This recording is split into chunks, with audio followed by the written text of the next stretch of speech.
आज मेरी शादी की पहली रात थी और मेरा दिल ही नहीं कर रहा था कि मैं अपनी दुल्हन के पास जाऊं, जो न जाने कितनी देर से शादी के बाद सज धज कर मेरे कमरे में बैठी मेरा इंतजार कर रही थी।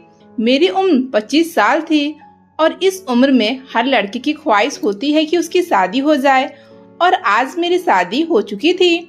मेरे घर में शादी का बस एक छोटा सा फंक्शन रखा गया था और पूरा घर फूलों से सजाया गया था ताकि यह महसूस हो सके कि इस घर में कोई खुशी का माहौल चल रहा है। यह घर मेरा नहीं था बल्कि मेरी मुंह बोली माँ का था। उनके पति काफी सालों पहले देहांत हो चुके थे और मेरी माँ अकेली थी और मैं भी अकेला था। इसलिए मेरी मुंह बोली माँ ने मुझे कहा कि तुम मेरा बेटा बनकर रहो। मेरा कोई बेटा नहीं है। वो मेरी माँ की सहेली थी और सगी बहनों की तरह दोनों में प्यार था। दोनों एक ही मोहल्ले में रहती थी। दोनों एक साथ खेलकर और पढ़कर बड़ी हुई थी और ये साथ इनका मरते दम तक नहीं छूटा था। मेरी माँ के जाने के बाद भी मेरी माँ की ये सहेली मुझसे बहुत प्यार करती थी और मुझे भी वो मेरी सगी मासी लगती थी। उन्होंने कहा, तू मेरा बेटा बनकर मेरे पास रहो। मेरा कोई बेटा नहीं है। मुझे भी घर की जरूरत थी और उनको सहारे की जरूरत थी। इसलिए मैं बिना झिझक उनके घर में रहने के लिए आ गया और मैं उनको माँ कहने लगा। मैं पिछले 4 साल से उस घर में रह रहा था।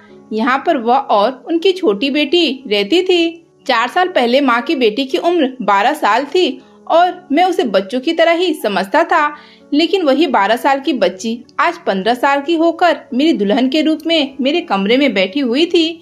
वह कमरा जो माँ ने इस घर में मेरे नाम कर रखा था और मैं 4 साल से उसी कमरे में रहता था। लेकिन मैंने कभी यह नहीं सोचा था कि मेरी शादी मेरी मुंह बोली माँ की 15 साल की बेटी से हो जाएगी। वह अंदर कमरे में बैठी हुई थी और मैं बाहर टीवी हॉल में सोफे पर बैठा हुआ था। माँ शायद सोने के लिए चली गई थी और जो थोड़े बहुत मेहमान थे वो भी घर वापस चले गए थे। लेकिन मैं इसी परेशानी में था कि कमरे में जाऊं या ना जाऊं। मुझे बहुत बुरा लग रहा था कि मैं इस 15 साल की लड़की के साथ पति पत्नी का रिश्ता कैसे निभाऊंगा। मुझे सोचते हुए यह अजीब लग रहा था कि मैं उस छोटी सी बच्ची के साथ, क्योंकि वह जैसी भी थी अभी बहुत कम उम्र थी और छोटी बच्ची ही थी। मैंने बस अपनी माँ के कहने पर यह शादी की थी। हाँ, अगर महक थोड़ी सी बड़ी होती, वो 15 साल की जगह 20 साल की होती, तो फिर भी मैं शादी से खुश हो जाता, क्योंकि वो बहुत ही प्यारी लड़की थी और मुझे उसे शादी करने पर कोई एतराज न होता। मुझे एतराज सिर्फ और सिर्फ महक के कम उम्र होने पर था। इससे ज्यादा मुझे मतलब कोई नहीं था। लेकिन माँ ने कुछ इस तरह से जज्बाती तौर पर ब्लैकमेल किया कि मैं इनकार न कर पाया। मैंने तो माँ से यह कह दिया कि मैं अभी महक के साथ शादी कर लेता हूँ, लेकिन विदाई बाद में कर देना, जब वो बड़ी हो जाएगी।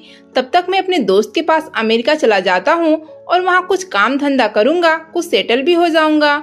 उसके बाद आप विदा कर देना, मुझे कोई एतराज नहीं होगा। लेकिन माँ कहने लगी, नहीं, मैंने विदाई आज ही करनी है। मुझे विदाई वाली बात समझ नहीं आई। असल में तो हम एक ही घर में रहते थे। ऐसा नहीं था कि इस घर से दूसरे घर महक को विदा होकर जाना था। विदाई से पहले मेरा मतलब यही था कि जिस तरह से पति पत्नी एक रिश्ते में बन जाते हैं या एक दूसरे के होते हैं, वह शुरुआत हम अभी नहीं करेंगे। जब महक बड़ी हो जाएगी तब करेंगे, यानी आज से 5 साल के बाद। क्योंकि मैं इतनी छोटी सी लड़की से शादी करने को कानूनी जुर्म समझता था और यह वाकई कानूनी जुर्म ही था। खामोशी और सादगी से माँ ने महक की शादी मुझसे करवा दी, वरना अगर बात पुलिस तक पहुँच जाती तो पुलिस हमारे घर आ जाती, क्योंकि इस मामले में कानून भी बहुत सख्त हो चुका है। इस शादी को लेकर मैं काफी हद तक डरा हुआ भी था। मेरा फ्यूचर भी शादी की वजह से खराब हो सकता था। अगर किसी ने पुलिस में जाकर या कोर्ट में जाकर कह दिया कि मैंने कम उम्र लड़की से शादी की है, तो यकीनन मुझे कोई न कोई सजा तो मिल ही जानी थी। यही सब सोचकर और उदास होकर सोफे पर बैठा हुआ था कि मेरी माँ के कमरे का दरवाजा खुला और वह बाहर आ गई और मेरी तरफ हैरत से देखने लगी और मुझसे कहा, तुम अभी तक अपनी दुल्हन के पास नहीं गए हो? वह तुम्हारा इंतजार कर रही है। माँ के मुँह से यह बात सुनकर मुझे न जाने क्यों अजीब लगा था। मैं अपने दिमाग में सवाल का जवाब सोच रहा था कि माँ को क्या जवाब दूं। मैं उनसे क्या कहता कि मैं दुल्हन के पास नहीं जाना चाहता। अगर वह वाकई दुल्हन बनने के काबिल होती तो मुझे जाने में कोई एतराज नहीं होता, लेकिन वह तो एक छोटी सी 15 साल की बच्ची थी और उसकी उम्र तो गोड़ियों से खेलने की थी। मैंने कहा कि मेरी तबीयत ठीक नहीं है तो माँ ने कहा कोई बहाना नहीं चलेगा, तुम्हें अपनी दुल्हन के पास जाना होगा। मैंने बड़े बड़े अरमानों से अपनी बेटी की शादी तुमसे की है, अब तुम इस तरह से मेरी बेटी को दुत्कार नहीं सकते हो। माँ की बात पर मैं हैरान हो गया, दुत्कारने वाली बात कहाँ से आ गई? वह शायद मेरी बात समझते हुए भी नहीं समझ पा रही थी। मुझे वहाँ से उठना पड़ा और महक के पास जाना पड़ा। जैसे ही मैंने कमरे का दरवाजा खोला तो देखा महक पूरी दुल्हन के रूप में तैयार होकर सर झुकाए बैठी थी। मुझे न जाने क्यों महक को देखकर बहुत दुख हुआ था। वह छोटी सी बच्ची थी और माँ की जिद की वजह से हम दोनों इस बेजोड़ रिश्ते में बंध गए थे। मैंने फैसला कर लिया था कि मैं उसके साथ कुछ भी गलत नहीं करूँगा जब तक कि वह 20 साल की नहीं हो जाती। मैं उसके साथ कोई रिश्ता नहीं रखूंगा। मैं उसके करीब जाकर खड़ा हो गया, लेकिन बैठा नहीं था। मैंने उससे कोई बात नहीं की। वह सर झुकाए बैठी थी। वह उस वक्त इतनी हसीन लग रही थी कि मैं उसका हुस्न लफ्जों में बयान नहीं कर सकता था। जिसकी उम्र 15 साल थी, लेकिन उसका मेकअप कुछ इस तरह से किया गया था कि वो अपनी उम्र से बड़ी लग रही थी। लेकिन मेकअप से क्या होता है, वो तो इतनी बड़ी नहीं थी ना, बहुत छोटी थी और मैं उसके साथ कोई रिश्ता बना नहीं सकता था। मैंने खामोशी से तकिया उठाया और सामने सोफे पर जाकर सोने लगा तो उसने हैरत से मेरी तरफ देखा। फिर थोड़ी देर बाद बोली कि आप बेड पर सो जाएं, सोफा तो बहुत छोटा है और आप तो अच्छे खासे लंबे हैं, आपको सोने में परेशानी होगी। कि बात सुनकर मैं हैरान रह गया था कि वह छोटी सी थी, लेकिन बात उसने बड़ों जैसी की थी। मुझे लगा कि वो मेरे करीब आने से घबरा जाएगी, इसलिए मैंने सोफे पर सोने का फैसला कर लिया था। लेकिन जब वो खुद ही कह रही थी कि उसे किसी तरह की कोई परेशानी नहीं है, तो फिर मुझे भी आराम की जरूरत थी। मैंने तकिया वापस अपनी जगह पर रखा और आंखें बंद करके लेट गया। मेरी आंखें बंद थी, लेकिन मेरा दिमाग जागा हुआ था। मैंने महसूस किया था कि महक अभी तक बैठी हुई है। क्या वो मेरे इंतजार में बैठी हुई थी? मैंने आंखें खोलकर उसकी तरफ देखा तो वह मुझे देख ही रही थी। फिर मैंने उससे कहा कि तुम जाकर यह भारी भरकम कपड़े बदलकर कोई कंफर्टेबल कपड़े पहनकर सो जाओ, मुझे भी नींद आ रही है। लेकिन मुझे पता नहीं क्यों लगा था कि वो मेरी बात सुनकर निराश हो रही थी। हालांकि मेरी बात पर उसे खुश हो जाना चाहिए था। मेरे हिसाब से तो उसे इस रिश्ते के बारे में जानकारी नहीं होगी, इतनी छोटी सी तो थी। थोड़ी देर बाद वह बाथरूम में चली गई। उसने अपने कपड़े बदल लिए और मेरे साथ लेट गई तो मैंने उठकर करवट बदली। लेकिन मुझे सोते वक्त पता नहीं क्यों महसूस हो रहा था कि वह बार बार सरक कर नींद में मेरी तरफ आ रही है। मैं फिर से उसकी जगह पर आराम से उसे धकेल देता, लेकिन वह फिर से सरक कर मेरे करीब आ जाती। वह शायद नींद में थी या उसको ज्यादा नींद में इधर उधर करवट बदलने की आदत थी, जो वह नींद में यह हरकत कर रही थी। लेकिन मैं तो जाग रहा था। सिर्फ मैं नहीं जाग रहा था, उसकी यह हरकत मेरे जज्बातों को भी जगा रही थी। एक बार तो वो मेरे इतने करीब हो गई कि मेरे दिल की धड़कनों में शोर मच गया था।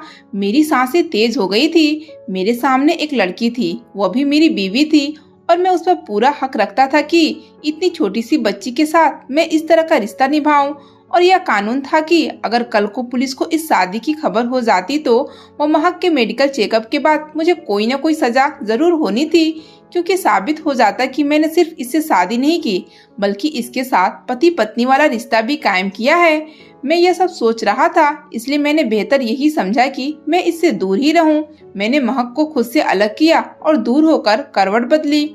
सुबह मेरी आंख तो बहुत देर से खुली थी। मैंने देखा महक अभी तक सो रही थी। मैं आराम से उठकर खड़ा हुआ और घर से बाहर निकल गया और सारा दिन बेचैन ही रहा। मैं नौकरी की तलाश में था कि मुझे जल्द ही कोई नौकरी मिल जाए, लेकिन मुझे बहुत ही बेचैनी हो रही थी। महक को लेकर मैं कैसे उसके साथ इतने साल कमरे में गुजार सकता हूँ। मैंने सोचा कि मैं महक की माँ से बोलूँगा कि हमारा कमरा अलग अलग कर दे जब तक कि वो 20 साल की नहीं होती। महक लंबे चौड़े कद की लड़की थी और बेहद खूबसूरत थी। वो 15 साल की लड़की नहीं लगती थी, खूबसूरत इतनी थी कि 22 साल की गुड़िया की तरह लगती थी, क्योंकि मैं तो उसे हमेशा बच्चों की तरह ही समझता था। मैं ज्यादा महक से बातचीत नहीं किया करता था। मैं 4 साल घर में ऐसे रह रहा था जैसे मैं उस घर में मौजूद ही ना हो। मैं सारा दिन घर से बाहर ही रहता था और सिर्फ खाने और सोने के लिए ही घर आता था, या फिर माँ कोई काम देती तो तब उनके लिए सौदा वगैरह लाने के लिए घर आ जाता था, या बिजली का बिल जमा करना होता या गैस भरवानी होती। ऐसी छोटी मोटी कामों के लिए माँ मुझे बुलाया करती थी और मैं घर आ जाया करता था। मैं बिना मतलब घर पर बैठने वाले लड़कों में से नहीं था। नौकरी की तलाश में घर से बाहर निकलता था। मुझे नौकरी तो नहीं मिलती थी, लेकिन कुछ न कुछ काम जरूर करता था ताकि कुछ पैसे हाथ आ सके। मेरी जिंदगी बहुत ही आराम से गुजर रही थी। एक दिन माँ ने मुझसे एक ऐसी जिद कर दी कि मैं ख्याल भी नहीं कर सकता था। माँ की तबीयत थोड़ी खराब हो गई तो उन्होंने मुझे बुलाया और कहा कि मेरी जिंदगी का कोई भरोसा नहीं है। मैं चाहती हूँ कि तुम मेरी बेटी से शादी कर लो। माँ की इस बात पर मैं हैरत में डूब गया था। महक सिर्फ 15 साल की थी और मैं छोटी बच्ची से शादी कैसे कर सकता था। मेरी उम्र 25 साल थी, वो मुझसे पूरे 10 साल छोटी थी। लेकिन माँ काफी दिन तक मुझे जज्बाती तौर पर ब्लैकमेल करती रही। मना करते हुए भी मुझे बुरा महसूस हो रहा था, क्योंकि मैं 4 साल से माँ के घर में ही रह रहा था, खा पी रहा था और मुझे रहने के लिए छत मिली हुई थी। यहाँ किसी भी तरह की कोई तकलीफ ना थी। उसके अलावा मेरे पास मेरे मामा का घर था और वहाँ मुझे दिन रात बेइज्जत किया जाता था। हर वक्त मेरी बेइज्जती की जाती थी। मुझे निकम्मा नकारा कहकर हर वक्त मेरा दिल जलाया जाता था। उसके बजाय मैं यहाँ सुकून से रह रहा था। मैं इसी कोशिश में लगा हुआ था कि कुछ न कुछ कारोबार शुरू कर लूं, और जब तक मेरे पास कारोबार शुरू करने के लिए अच्छा खासा पैसा नहीं आ जाता तो तब तक मैं माँ के घर पर ही रहूंगा। और मैं थोड़े बहुत ऑनलाइन से कमा रहा था और कोचिंग से कमा रहा था। उनको मैं अपने पास सेव करके रखना चाहता था ताकि ज्यादा पैसा जमा हो सके तो मैं अपना कोई कारोबार शुरू कर सकूं और उसके बाद अपना कोई छोटा मोटा घर ले लूं, या तो किराए का घर ही ले लूं, लेकिन अपने रहने का इंतजाम कर लूं। लेकिन इतनी जल्दी खर्चा नहीं कर सकता था। मैं तो खाने पीने की चीजों में भी खर्चा नहीं करता था। खाना पीना भी मेरी माँ के ऊपर था। अपने खाने पीने का खर्चा तो मैं कमा ही लेता था, लेकिन मैं उसको भी संभाल कर रखता जा रहा था। यह मेरी माँ ही थी जिसने मुझे सहारा दिया, मुझे कभी निकम्मा होने का ताना नहीं दिया और मुझे बगैर दिल दुखाए अपने पास रखा। मामा के घर में मुझे खाना तो मिलता था, लेकिन खाना खाने के लिए मुझे 100 बातें सुननी पड़ती थी। लेकिन माँ ने मेरे सामने ऐसी बात रखी थी कि मैं जिसे न मान सकता था न ही इनकार कर सकता था। माँ के मुझ पर इतने एहसान थे कि मैं उन्हें इनकार ही नहीं कर पा रहा था। लेकिन यह मामला इतना नाजुक था कि मैं हाँ भी नहीं कर पा रहा था। अगर मैं इनकार कर देता तो यकीनन माँ का दिल टूट जाता। वैसे ही वह अब इतनी बड़ी बीमारियों से लड़ रही थी। उनको हार्ट की प्रॉब्लम थी। डॉक्टर ने उनको कोई भी सदमा देने से मना किया था और मैं उन्हें कोई सदमा देना नहीं चाहता था। अगर मेरी वजह से माँ को कुछ हो जाता तो मैं जिंदगी भर खुद को माफ नहीं कर पाता।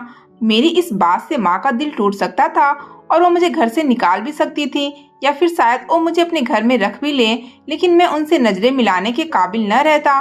बहुत सोचने के बाद मैं उनकी बेटी से शादी करने के लिए मान गया, लेकिन मेरी शर्त यह थी कि विदाई 5 साल के बाद की जाए। लेकिन माँ की बात सुनकर तो मेरे सर पर धमाका हुआ जब उन्होंने कहा कि उन्हें शादी के बाद ही विदाई करनी है। मैंने कहा कि ऐसे में कोई मुसीबत नहीं आनी कि जल्दी विदाई हो। मैं कहीं भागा नहीं जा रहा और भगवान के करम से आप बिल्कुल ठीक हैं, आपको कुछ नहीं होगा। तो माँ ने कहा कि कुछ भरोसा नहीं है कि कल को तुम्हें कोई और लड़की पसंद आ जाए और तुम मेरी बेटी को छोड़ दो, दूसरी लड़की के पीछे लग जाओ, क्योंकि अब तुम भी जवान हो। कोई भी लड़की तुम्हें मोहब्बत के जाल में फंसा सकती है और फिर तो मेरी बेटी की जिंदगी बर्बाद हो जाएगी। तुम सोचोगे कि यह एक शादी ही तो है, तुम्हारे बीच कोई पति पत्नी वाला रिश्ता नहीं है और न ही बच्चों की डोर है जो तुम्हें बांध कर रखेगी। इस रिश्ते को खत्म करना तुम्हारे लिए आसान होगा, इसलिए मैं चाहती हूँ कि महक और तुम्हारी विदाई भी हो जाए और तुम दोनों पति पत्नी की तरह रहो। माँ ने तो हर तरफ से मेरा रास्ता बंद कर दिया था। उनकी बात भी अपनी जगह सही थी, बल्कि अगर मैं कहूँ कि उनका डर अपनी जगह सही था, क्योंकि हर माँ को यह डर होता है कि उनकी बेटी का क्या फ्यूचर होगा। और महक अभी छोटी थी और मुमकिन था कि मैं किसी और की मोहब्बत में गिरफ्तार होकर किसी और से शादी कर सकता था, क्योंकि मुझे आए दिन काम के सिलसिले में लड़कियों का सामना करना पड़ जाता था। ऑनलाइन भी मेरी काफी स्टूडेंट लड़कियां थीं जिनसे मेरी अच्छी खासी दोस्ती थी। हो सकता था कि उनमें से कोई मुझे अच्छी लग जाए और मेरा इरादा बदल जाए। ज्यादा सोचने के बाद मैंने महक से शादी की हामी भर ली थी और इस शादी के लिए मैं भी तैयार हो गया था, क्योंकि मेरे पास अभी फिलहाल रहने की कोई जगह नहीं थी। जितने पैसे जमा कर चुका था वो घर लेने के लिए काफी नहीं थे, और घर भी ले लेता तो फिर खाना पीना कहाँ से होता। सारी बातों को ध्यान रखते हुए मैंने महक से शादी करना ही सही समझा और उसको अपनी किस्मत समझ लिया। सोचा 2-3 साल इंतजार करता हूँ, वो बड़ी हो जाएगी, उसके बाद ही मैं उसके साथ कोई ताल्लुक रखूंगा, फिर जिंदगी अच्छी गुजर जाएगी। यह भी हो सकता है कि बड़ी होकर महक का दिमाग बदल जाए और वो खुद ही शादी के लिए इनकार कर दे, क्योंकि मैं उससे पूरे 10 साल बड़ा था। अगर वो ऐसा करती तो मेरे लिए आसान हो जाती और मेरा रास्ता साफ हो जाता। लेकिन महक की हरकतें तो मुझे कुछ और ही पता दे रही थी। वह इतनी भी छोटी नहीं थी जितनी छोटी मैं उसे समझ रहा था। मैंने महसूस किया था कि बहाने बहाने से वो मेरे करीब होने की कोशिश करती। फिर मुझे लगा कि शायद माँ ने महक को यह समझाया होगा कि किसी तरह वह मुझसे पति पत्नी वाला रिश्ता बना ले, ताकि जल्दी महक प्रेग्नेंट हो जाए और हम दोनों एक मजबूत डोर में बन जाएं। मुझे माँ की सोच पर अफसोस हो रहा था। उन्हें अपनी बेटी की सेहत की फिक्र नहीं थी, बस उसका फ्यूचर बनाना था। मैं कोई भागा तो नहीं जा रहा था। लेकिन कुछ वक्त बाद मेरा यह ख्याल गलत साबित हो गया कि यह सब माँ महक को सिखा रही है। मैंने महसूस किया कि महक तो खुद इस टाइप की लड़की थी कि उसका दिमाग वक्त से पहले बड़ा हो गया था। वह हर वक्त सोशल मीडिया इस्तेमाल करती थी और शायद उसे इस रिश्ते के बारे में सब कुछ मालूम था और उसके अंदर जज्बात पैदा हो गए थे। और मैं उसका पति था, इसलिए वह सोच रही थी कि जल्द से जल्द उसके करीब आ जाऊं। इस उम्र में लड़कियों के हार्मोन में बदलाव आ जाते हैं और उन्हें यह ख्वाहिश बहुत ज्यादा हो जाती है कि कोई लड़का उनके बहुत करीब हो जाए।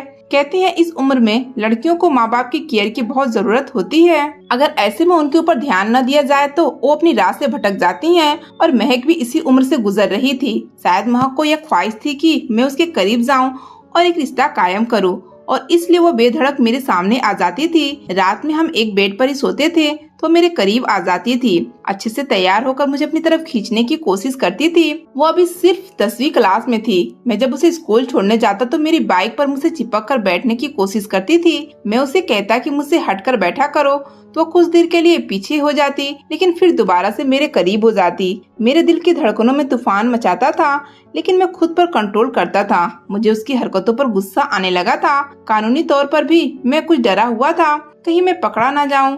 यह कानूनी जुर्म है और अगर किसी ने मेरी चुगली कर दी तो मैं जेल की सलाखों के पीछे भी जा सकता था।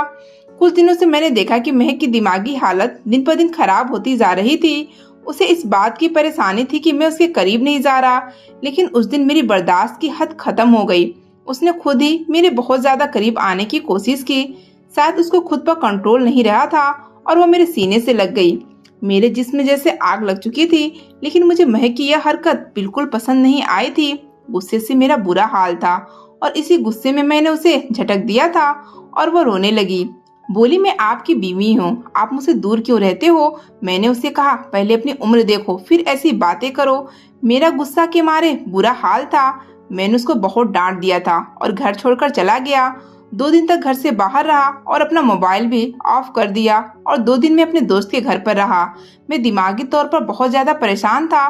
घर वापस आया तो माँ बहुत परेशान थी। उन्होंने कहा कि मुझे पता था तुम मेरी बेटी को छोड़कर चले जाओगे, यही डर था मुझे। मैंने देखा कि महक का रंग पीला पड़ा हुआ था और उसकी तबीयत भी ठीक नहीं लग रही थी। वह शायद मेरे घर छोड़ जाने की वजह से बहुत ही परेशान थी। मुझे पहली बार अपनी गलती का एहसास हुआ था। मैंने माँ से बहाना कर दिया कि मैं 2 दिन के लिए शहर से बाहर गया था। मुझे महक चुपचाप सी लग रही थी। मुझे खुद पर अफसोस होने लगा। मुझे उसके साथ ऐसा नहीं करना चाहिए था। वह बच्ची थी और उसे मुझे प्यार से समझाना चाहिए, गुस्से से नहीं। मैं कमरे में गया तो महक अपना तकिया उठाकर सोफे पर जाने लगी, क्योंकि उस दिन मैंने गुस्से में उसे बहुत कुछ सुना दिया था। उस दिन मैंने गुस्से में यह भी कह दिया था कि तुम आज के बाद मेरे साथ बेड पर नहीं होगी, वरना मैं कमरे से बाहर निकल जाऊंगा। मुझे अपनी बात याद आई तो मैंने महक को पुकारा। मेरे पुकारने पर वह एकदम से डर गई थी। कहने लगी, प्लीज बाहर मत जाइएगा, मैं सोफे पर ही सो जाया करूंगी। उसकी बात सुनकर मैं शर्मिंदा हुआ था। मैंने गहरी सांस भरी और उठकर महक के पास गया, उसका हाथ थामा और बेड पर बिठा दिया। अच्छा सॉरी, गुस्से में मैं बहुत कुछ बोल गया। मेरी जरा सी नरमी पाकर वो रोने लगी। रोते हुए मेरे साथ लग गई। मैं उसे चाहकर भी खुद से पीछे नहीं कर पाया था, बल्कि उसे अपने साथ लगा लिया। वह कहने लगी, मुझे पता है कि मैं आपको बहुत बुरी लगती हूँ। माँ के मजबूर करने पर आपने मुझसे शादी की है। उसकी बात सुनकर मैंने कहा, तुम मुझे बुरी नहीं लगती, बल्कि अच्छी लगने लगी हो और तुमसे दूर रहना मुझे मुश्किल लगने लगा है। मैं तुम्हारे पास नहीं आ सकता क्योंकि तुम बहुत कम उम्र हो। तुम्हें इतनी कम उम्र में इस मुसीबत में नहीं डालना चाहता। मैंने उसे आज अपना हर दर्द बता दिया था। मुझे लगा यह सुनकर उसे सुकून हो जाएगा, लेकिन वह तो और भी ज्यादा परेशान हो गई थी और किसी गहरी सोच में डूबकर रह गई थी। वक्त कुछ और आगे को बढ़ा तो महक का पेट फूलने लगा, उसकी रंगत भी पीली पड़ने लगी। माँ भी इन दिनों कुछ चुप चुप सी थी, काफी बीमार भी रहने लगी थी। मैंने माँ से महक के बारे में कहा कि इसे डॉक्टर के पास ले जाएं, तो माँ कहने लगी कि मैं इसे डॉक्टर के पास ले गई थी, इसे दवा दे रही हूँ, ठीक हो जाएगी। माँ की तबीयत बहुत ज्यादा बिगड़ गई। उनके सीने में फिर से तेज दर्द उठा था। मैं जब तक उन्हें अस्पताल लेकर गया तो वह दम तोड़ चुकी थी। यह सदमा महक के लिए भी बहुत बड़ा था। उस वक्त मैंने ही उसे संभाला था, लेकिन मैंने महसूस किया कि उसका पेट बहुत ज्यादा बड़ा होने लगा है। मैं उसे डॉक्टर के पास लेकर गया। डॉक्टर ने अल्ट्रासाउंड किया और जो कुछ मुझे बताया, मेरे होश उड़ गए। डॉक्टर कहने लगी, आपकी बीवी 4 महीने से प्रेग्नेंट है। यह सुनकर तो मेरा दिमाग घूम कर रह गया था। मैं जिसे बच्ची समझकर उसके पास नहीं जाता था, वह कम उम्र में ही यज्ञुल खिला बैठी थी और अपना गुनाह छुपाने के लिए मुझसे शादी की थी। माँ की जल्दबाजी अब मुझे समझ आई थी। महक का मेरे करीब आना मुझे अब समझ आया था। मेरी अक्ल हैरान थी कि इतनी सी उम्र में महक ये सब कैसे कर सकती थी। डॉक्टर कहने लगी, आपकी बीवी बहुत कम उम्र है, इसका बहुत ख्याल रखें, वरना डिलीवरी में मुश्किल पैदा हो सकती है। मैं जब घर वापस आया तो महक को कमरे में ले गया, उसे बेड पर ले जाकर पटक दिया। मैंने कहा, मुझे नहीं पता था कि इतनी कम उम्र में तुम यह सब कुछ भी कर सकती हो। तुम्हें और माँ को मैं ही मिला था तुम्हारा यह गुनाह छिपाने के लिए। और रोने लगी, कहने लगी, मेरा कोई कसूर नहीं है। मेरे ऑटो ड्राइवर ने जबरदस्ती मेरे साथ यह खाकर वो रोने लगी, कहने लगी, माँ मुझे डॉक्टर के पास ले गई थी, लेकिन डॉक्टर ने अबॉर्शन से मना कर दिया कि मैं अभी बहुत कम उम्र हूँ और तकलीफ नहीं सह सकती। मैं ये सुनकर सर पकड़कर बैठ गया था। महक कहने लगी, मुझे तलाक मत दीजिएगा, दूसरी शादी कर लें, लेकिन मुझे अकेला मत छोड़िएगा, मेरी कोई गलती नहीं है। वो मेरे कदमों में बैठी हुई थी, लेकिन मैं उसकी तरफ देख भी नहीं रहा था। उसने और उसकी माँ ने मुझे जो धोखा दिया था वो मुझसे बर्दाश्त नहीं हो रहा था। मैं उसे धक्का देकर कमरे से बाहर निकल आया, हमेशा हमेशा के लिए। मैं काफी दिनों से अमेरिका जाने के लिए तैयारी कर रहा था। मैं सोच रहा था कि मैं महक को उसकी माँ के पास छोड़कर अमेरिका चला जाऊंगा।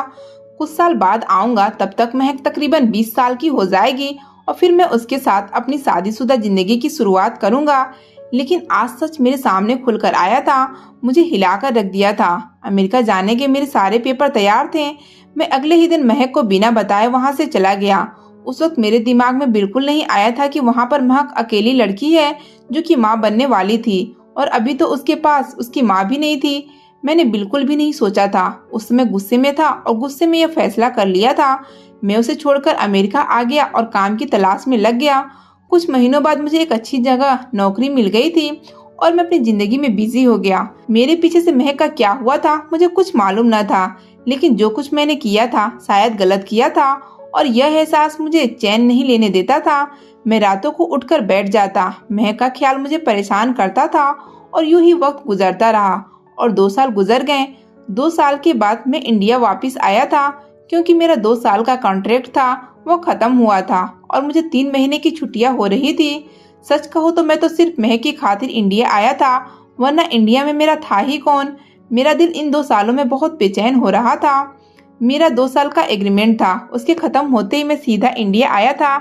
एक बार अपनी आंखों से देख लेना चाहता था कि महक ठीक है या नहीं, उसके बाद मुझे सुकून हो जाता। लेकिन घर आकर जो मैंने देखा, मेरी आंखें फटी की फटी रह गई थी।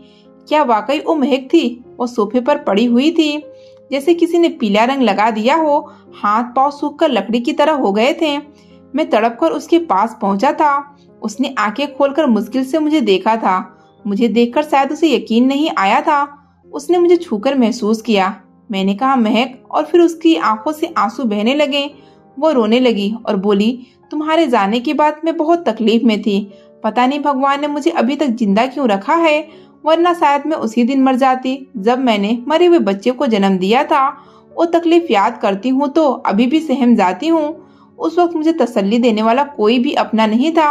अपनी दुख भरी कहानी सुना रही थी और मैं बस उसे सुन रहा था। मेरा दिल उसकी हालत पर खून के आंसू रो रहा था। उसकी ये हालत का जिम्मेदार सिर्फ और सिर्फ मैं ही था। वो कहने लगी, तुम्हारे जाने के बाद मेरा कोई नहीं था। पापा की जो पेंशन आती थी उसी से मैं अपना खर्चा चला रही थी, लेकिन जिंदगी जीने की कोई उम्मीद नहीं बची थी। बस मर जाने की दुआएं मांगा करती थी। मैं तुम्हें इस बात का कसूरवार नहीं ठहराती, क्योंकि तुम्हारे साथ भी धोखा ही हुआ था, लेकिन इसमें मेरी भी कोई गलती नहीं थी। जो कुछ मेरे साथ हुआ जबरदस्ती किया गया था। मैं महक को उठाकर अस्पताल लेकर भागा था। उसके सारे चेकअप होने के बाद पता चला कि उसे टीबी हो गया था। मैं उसे अपने साथ अमेरिका ले आया और वहीं उसका इलाज करवाने लगा। उसे बिल्कुल ठीक होने में 1 साल लग गया।